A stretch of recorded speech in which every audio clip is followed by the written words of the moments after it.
Police ಇಲಾಖೆಯು ಕಳೆದ 2 ತಿಂಗಳಿಂದ ಮನೆ ಮನೆ ಪೊಲೀಸ್ ಭಾಗವಾಗಿ ಆಸರೆ ಕಾರ್ಯಕ್ರಮವನ್ನು ಕೂಡ ಜಾರಿಗೆ ತಂದಿತ್ತು. ಈ ಆಸರೆ ಕಾರ್ಯಕ್ರಮದ ಉದ್ದೇಶ ಏನು ಅಂತಂತಂದರೆ, ನಮ್ಮ ಜಿಲ್ಲೆಯಲ್ಲಿ ಇರುವಂತಹ ಏಕಾಂಗಿ ಹಿರಿಯ ಜೀವಿಗಳಾಗಿರ್ಬೋದು, ಹಿರಿಯ ನಾಗರಿಕರಾಗಿರ್ಬೋದು, ಮತ್ತು ಒಂಟಿ ಮಹಿಳೆಯರ ಆಗಿರ್ಬೋದು, ಅವರನ್ನು ಗುರುತಿಸಿ ಅವರಿಗೆ ಸುರಕ್ಷತೆಯ ಮತ್ತು ಭರವಸೆಯ ಒಂದು ಭಾವವನ್ನು ಮತ್ತು ಅವರಿಗಿರುವಂಥ ಸಮಸ್ಯೆಗಳನ್ನು ಆಲಿಸಿ ಅದನ್ನು ಬಗೆಹರಿಸುವಂಥ ಒಂದು ಕಾರ್ಯಕ್ರಮವನ್ನು ನಾವು ಈ ಆಸರೆ ಕಾರ್ಯಕ್ರಮ ಅಡಿಯಲ್ಲಿ ಮಾಡಲಾಗಿತ್ತು. ನಮ್ಮ ಜಿಲ್ಲೆಯಲ್ಲಿರುವಂಥ ಒಟ್ಟು 28 ಪೊಲೀಸ್ ಠಾಣೆಯ ಒಟ್ಟು 329 ಬೀಟ್ಗಳಲ್ಲಿಯೂ ಕೂಡ ಇದನ್ನು ಪರಿಣಾಮಕಾರಿಯಾಗಿ ಜಾರಿಗೆ ತಂದಿದ್ವಿ. ಈ ಮನೆ ಮನೆ ಪೊಲೀಸ್ಗಂತ ಹೋದಾಗ ಈ ಒಂಟಿ ಮಹಿಳೆಯರಾಗಿರ್ಬೋದು ಅಥವಾ ಹಿರಿಯ ನಾಗರಿಕರು ಇರುವಂಥ ಮನೆಗಳನ್ನು ಗುರುತಿಸಿ ಅವರ ಸಮಸ್ಯೆಗಳನ್ನು, ಅವರ ಕುಂದುಕೊರತೆಗಳನ್ನು ಆಲಿಸುವುದರ ಜೊತೆಗೆ ಜಿಲ್ಲಾಡಳಿತದೊಂದಿಗೆ ಚರ್ಚಿಸಿ ಅವರಿಗಿರುವಂಥ ಹಲವಾರು ಯೋಜನೆಗಳನ್ನು ಪಟ್ಟಿ ಮಾಡಿ ಅದಕ್ಕೆ ಸಂಬಂಧಪಟ್ಟಂತೆ ಪೊಲೀಸರಿಗೆ ಮಾಹಿತಿಯನ್ನು ಕೊಟ್ಟು, ನಮ್ಮ ಪೊಲೀಸರು ಬೀಟ್ ವ್ಯವಸ್ಥೆಗಂತ ಹೋದಾಗ ಅಲ್ಲಿ ಅವರ ಸಮಸ್ಯೆಗಳನ್ನು ಆಲಿಸುವಾಗ ಕೆಲವೊಂದಿಷ್ಟು ಯೋಜನೆಗಳಿಂದ ವಂಚಿತರಾದವರನ್ನು ಅವರಿಗೆ ಕನ್ಸರ್ನ್ ಇಲಾಖೆಗೆ ಪತ್ರ ವ್ಯವಹಾರ ಅವರಿಂದನೇ ಮಾಡಿಸಿಬಿಟ್ಟು ಅದನ್ನು ಫಾಲೋ ಅಪ್ ಮಾಡಿ ಅವರಿಗೆ ಆ ಯೋಜನೆಗಳ ಫಲಾನುಭವಿಗಳನ್ನಾಗಿ ಮಾಡುವಲ್ಲಿ ನಮ್ಮ ಬೀಟ್ ಸಿಬ್ಬಂದಿ ಯಶಸ್ವಿಯಾಗಿರ್ತಾರೆ.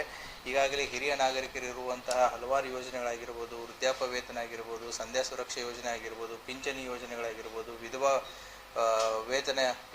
ಯೋಜನೆ ಆಗಿರ್ಬೋದು, ಹಿರಿಯ ನಾಗರಿಕರು ಇರುವಂಥ ಸಹಾಯವಾಣಿ ಕೇಂದ್ರ, ವೃದ್ಧಾಶ್ರಮ, ಇನ್ನಿತರ ಹಲವಾರು ಯೋಜನೆಗಳ ಬಗ್ಗೆ ಅವರಿಗೆ ಗಮನಕ್ಕೆ ತಂದು ಯಾರಿಗೆ ಆ ಅವಕಾಶಗಳು ಇರಲಿಲ್ಲ ಅದನ್ನು ದೊರಕಿಸಿಕೊಡುವಂಥ ಒಂದು ಕಾರ್ಯವನ್ನು ಈಗಾಗಲೇ ಸುಮಾರು ಒಂದು 73 ಬೀಟ್ಗಳಲ್ಲಿ ಈ ರೀತಿಯಾಗಿ ಮಾಡಿದ್ದಾರೆ.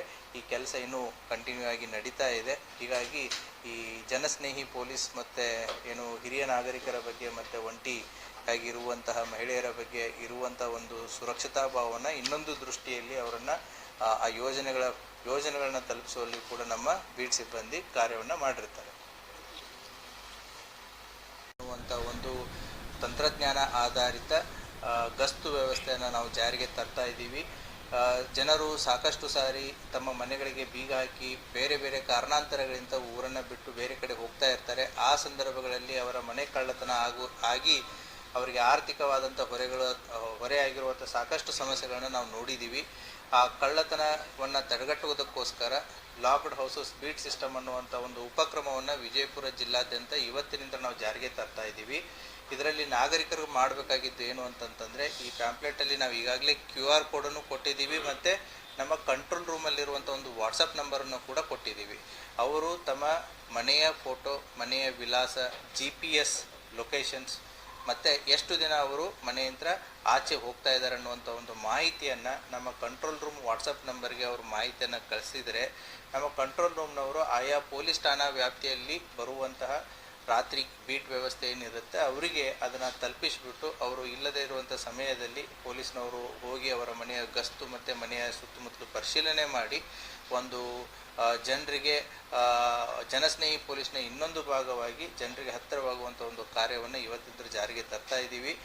ತಾವು ಮಾಧ್ಯಮದವರು ಈ ಉಪಕ್ರಮ, ಈ ಕಾರ್ಯಕ್ರಮದ ಬಗ್ಗೆ ಹೆಚ್ಚಿನ ಒಂದು ಜಾಗೃತಿಯನ್ನು, ಅವೇರ್ನೆಸ್ಸನ್ನು ಸಾರ್ವಜನಿಕರಿಗೆ ತಿಳಿಪಡಿಸಿ ಸಾರ್ವಜನಿಕರು ಹೆಚ್ಚಾಗಿ ಇದನ್ನು ಬಳಸ್ಕೊಂಡಲ್ಲಿ ಪೊಲೀಸ್ ಇಲಾಖೆ ಅವರ ಸುರಕ್ಷತೆಯನ್ನು, ಭದ್ರತೆಯನ್ನು ಕಾಪಾಡುವುದರಲ್ಲಿ ನಮಗೆ ಸಹಕಾರಿಯಾಗಲಿದೆ. Thank you. If there are n rules, there are n+1 exception. That is the universal law.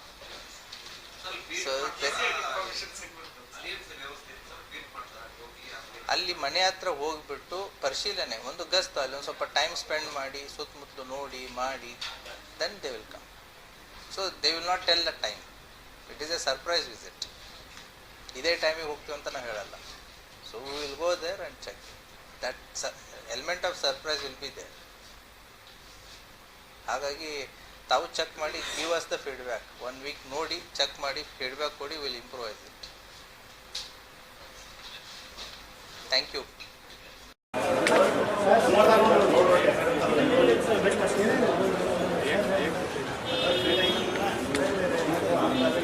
ಬರ್ತಾರೆ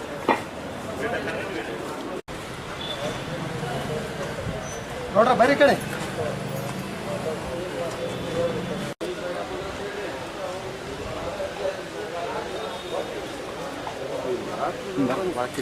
ನೋಡು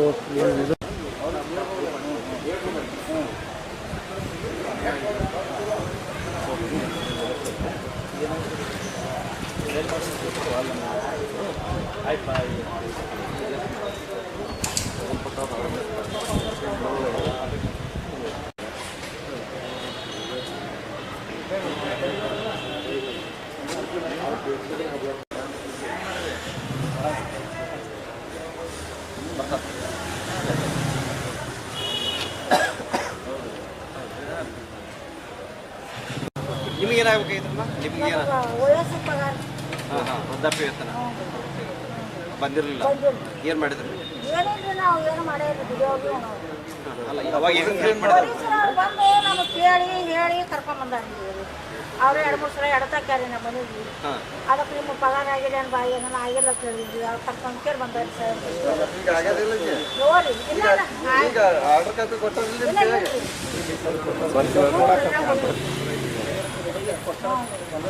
ಬಂದೈತಿ ಆರ್ಡರ್ ಆಗೈತಂತ ಕಾಪಿ ಕೊಡಕ್ಕೆ ಅದನ್ನ ಅವ್ರಿಗೆ ಹೇಳ್ಬಿಡ್ರಿ. ಆರ್ಡರ್ ಆಗೈತೆ ಆರ್ಡರ್ ಮಾಡ್ತಾರಲ್ಲ ಹ್ಞೂ ಅದೇ ಹೇಳಿ ಚೆನ್ನಾಗಿ ಮಾಡ್ತಾರೆ. ಅವರೇ ತಿರುಗಾಡ್ಯಾರಿ ಭಾಳ ನಮ್ಗೆ ನಮಗೂ ಗೊತ್ತು. ಅವ ನಿಮ್ದು ಏನಿತ್ತು ರೀ? ಅದರ ಸಾಲ ಹೆಚ್ಚಾಗಿ ಊರ್ಲಾಕೊಂಡು ತಿರ್ಕೊಂಡಿದ್ರು. ಅದಕ್ಕೆ ಅವರಿಗೆ ರೈತ ಆತ್ಮಹತ್ಯೆ ಮಹಿಳೆಗೆ ಪಿಂಚಣಿ ಮಾಡಿಸಿದ್ರು. 2,000 ತಿಂಗಳ 2,000 ರೂಪಾಯಿ ಬರ್ತದೆ. ಈಗ ಬರಾಗಿದ್ದೆ ಈ ತಿಂಗಳಿಂದ ಆರ್ಡರ್ ಹೇಳಿದ ಆರ್ಡರ್ ಆಗಿದೆ. ಆರ್ಡರ್ ಆಗಿತ್ತು ರೀ. ಆರ್ಡರ್ ಆಗಿದ್ರೆ ಆರ್ಡರ್ ಕಾಪಿ ಕೊಟ್ಟು ಅವ್ರು ಮಾತಾಡಕ್ಕೆ ಅವ್ರ ಮಗ ರೀ ಅಲ್ಲಿಂದ್ರೆ ನೀವು ಮಾತಾಡ್ನಿಂದ ಮಾತಾಡ್ತಾರೆ ನೀವು ಮಾತಾಡೋ ಇವ್ರು ಬಂದಿದ್ರಿ ಸೊಸೈಟಿ ಸರ್ ಮತ್ತು ಸರ್ ಬಂದ್ರೆ ಅದ್ರ ಜೊತೆ ಈ ಥರ ಸ್ಕೀಮ್ ಅಂತ ಹೇಳಿದ್ರಿ. ಒಂದು CPI ಸರ್ ಸ್ಕೀಮ್ ಅದು ಮಾಡಿಕೊಡ್ತೇವೆ, ಡಾಕ್ಯುಮೆಂಟ್ ಕೊಡೋಕೆ ಹೇಳಿದ್ರು. ಆ ಡಾಕ್ಯುಮೆಂಟ್ ಕೊಟ್ಟೇವಿ ಮತ್ತು ಸರ್ ಬರಲ್ಲ ಸರ್ ಅಂತ ಕೊಟ್ಟೇವೆ.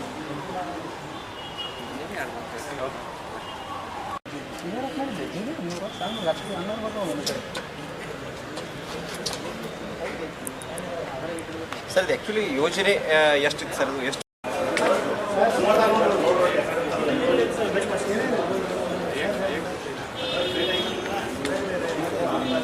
ಹಾಂ ಬರ್ತಾರೆ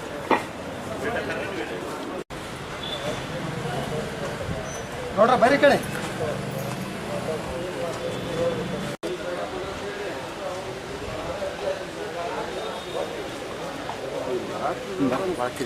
ನೋಡು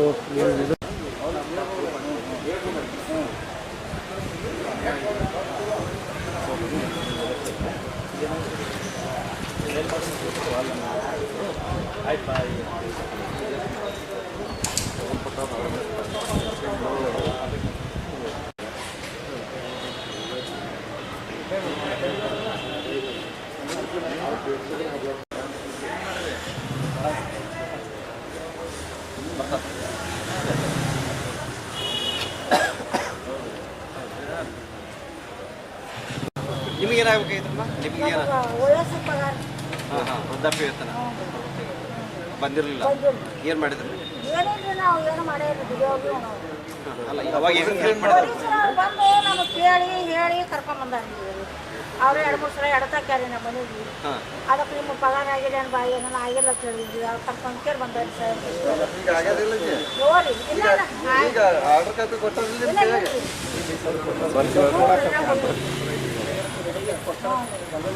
ಬಂದೈತಿ ಆರ್ಡರ್ ಆಗೈತಂತ ಕಾಪಿ ಕೊಡಕ್ಕೆ ಅದನ್ನ ಅವ್ರಿಗೆ ಹೇಳ್ಬಿಡ್ರಿ. ಆರ್ಡರ್ ಆಗೈತೆ ಆರ್ಡರ್ ಮಾಡ್ತಾರಲ್ಲ ಹ್ಞೂ ಅದೇ ಹೇಳಿ ಚೆನ್ನಾಗಿ ಮಾಡ್ತಾರೆ. ಅವರೇ ತಿರುಗಾಡ್ಯಾರಿ ಭಾಳ ನಮ್ಗೆ ನಮಗೂ ಗೊತ್ತು. ಅವ ನಿಮ್ದು ಏನಿತ್ತು ರೀ? ಅದರ ಸಾಲ ಹೆಚ್ಚಾಗಿ ಊರ್ಲಾಕೊಂಡು ತಿರ್ಕೊಂಡಿದ್ರು. ಅದಕ್ಕೆ ಅವರಿಗೆ ರೈತ ಆತ್ಮಹತ್ಯೆ ಮಹಿಳೆಗೆ ಪಿಂಚಣಿ ಮಾಡಿಸಿದ್ರು. 2,000 ತಿಂಗಳ 2,000 ರೂಪಾಯಿ ಬರ್ತದೆ. ಈಗ ಬರಾಗಿದ್ದೆ ಈ ತಿಂಗಳಿಂದ ಆರ್ಡರ್ ಹೇಳಿದ ಆರ್ಡರ್ ಆಗಿದೆ. ಆರ್ಡರ್ ಆಗಿತ್ತು ರೀ. ಆರ್ಡರ್ ಆಗಿದ್ರೆ ಆರ್ಡರ್ ಕಾಪಿ ಕೊಟ್ಟು ಅವ್ರು ಮಾತಾಡಕ್ಕೆ ಅವ್ರ ಮಗ ರೀ ಅಲ್ಲಿಂದ್ರೆ ನೀವು ಮಾತಾಡ್ನಿಂದ ಮಾತಾಡ್ತಾರೆ ನೀವು ಮಾತಾಡೋ ಇವ್ರು ಬಂದಿದ್ರಿ ಸೊಸೈಟಿ ಸರ್ ಮತ್ತು ಸರ್ ಬಂದ್ರೆ ಅದ್ರ ಜೊತೆ ಈ ಥರ ಸ್ಕೀಮ್ ಅಂತ ಹೇಳಿದ್ರಿ.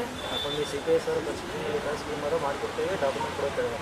ಆ ಡಾಕ್ಯುಮೆಂಟ್ ಕೊಟ್ಟೇವಿ ಮತ್ತು ಸರ್ ಬರಲ್ಲ ಸರ್ ಅಂತ ಕೊಟ್ಟೇವೆ.